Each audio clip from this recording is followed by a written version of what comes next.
Madame, Monsieur Yaurana est bienvenue dans ce point d'information et si vous êtes à table, on vous souhaite un très bon appétit à tous.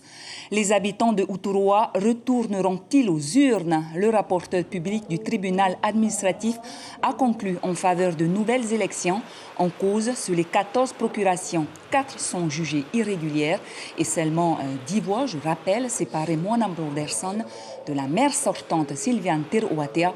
Le délibéré sera connu le 6 octobre prochain. 3 nouveaux décès liés à la Covid-19, toutes des personnes âgées. Cela porte à 5 le nombre de décès en Polynésie, essentiellement des Matahiapo.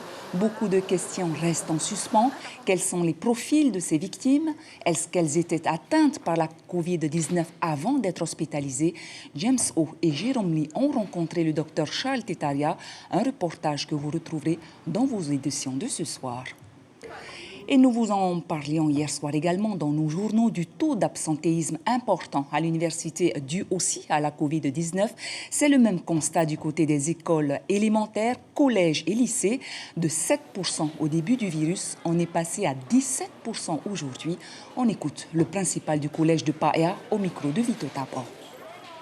On va dire qu'il y a plusieurs situations. Il y a la situation de principe de précaution qui fait que des enfants qui sont malades, sous quelques égides que ce soit, les parents gardent l'enfant à la maison. Donc là, il y a une absence, on va dire, de précaution, d'accord. Il y a celle des familles qui sont plutôt inquiètes, qui ne savent pas de tout ce qu'il en retourne et qui préfèrent garder dans le nid l'enfant pour éviter qu'il soit à risque avec un environnement qu'ils ne connaissent pas forcément très bien les parents. Puis il y a une troisième situation, c'est celle des élèves qui cherchent l'opportunité de situation et qui vont utiliser la situation sanitaire comme étant l'alibi pour ne pas venir au collège. Taux élevé aussi du nombre de chômeurs actifs, ceux qui cherchent un emploi au CEFI. 12 000 inscrits à ce jour, mais la direction reste positive puisque le nombre d'offres d'emploi repart à la hausse. Il est aujourd'hui de 250. On écoute Hina Grépin au micro de Marouki Duri. Marguerite Tinsing. Pendant le confinement et après le confinement, on a eu une chute des demandeurs d'emploi, alors liée à la période de confinement, au fait que le CEFI était aussi en mode dégradé, donc effectivement, on recevait pas le public comme d'habitude.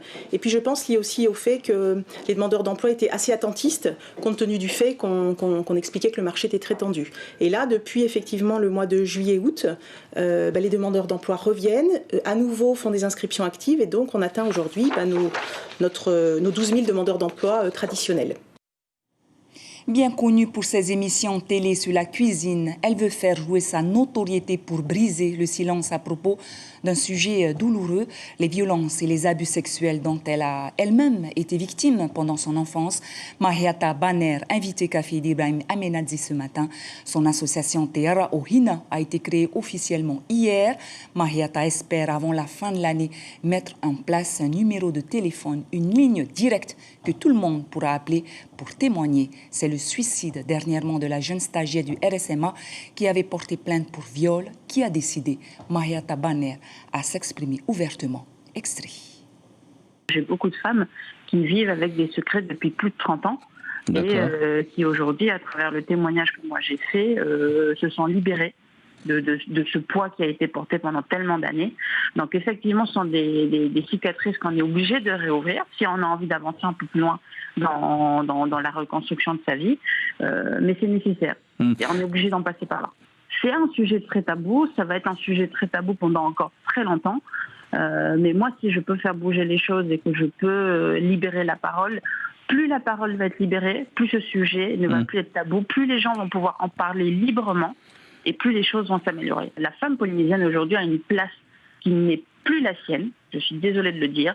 Les temps ont changé, les mentalités ont évolué dans d'autres pays, sauf ici. Et voilà, je regrette chaque jour, moi qui suis entrepreneuse aujourd'hui, même dans mon métier de chaque jour, je vois encore qu'il y a des choses qui ne vont pas envers les femmes polynésiennes. Voilà, Mahiata Baner et son association Teara Ohina. Retrouvez Natacha Silagi pour votre journal de ce soir à 19h. Tout de suite, votre VA.